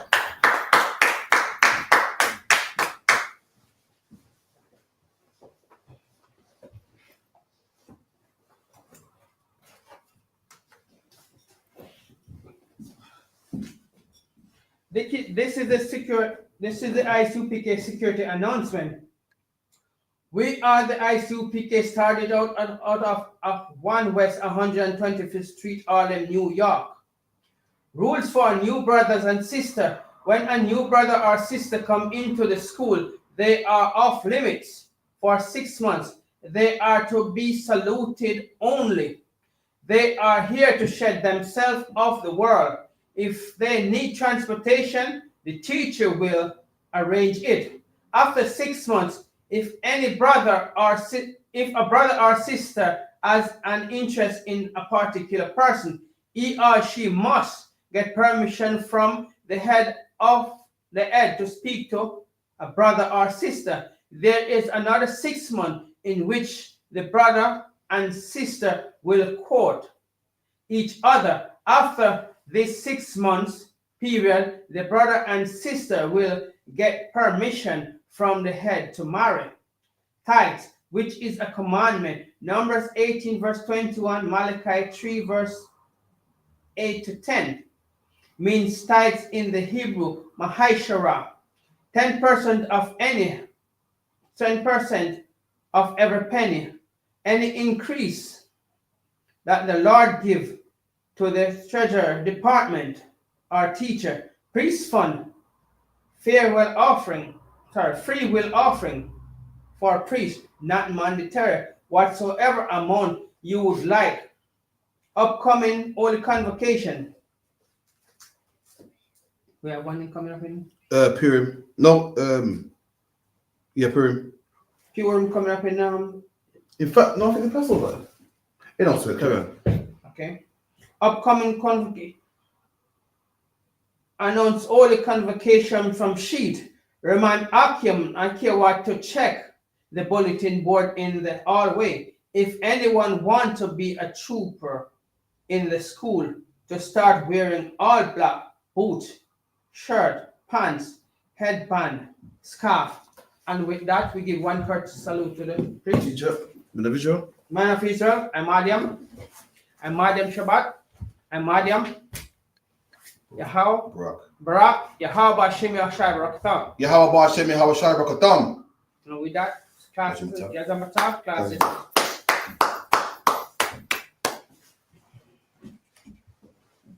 The industry, Moser. Industry.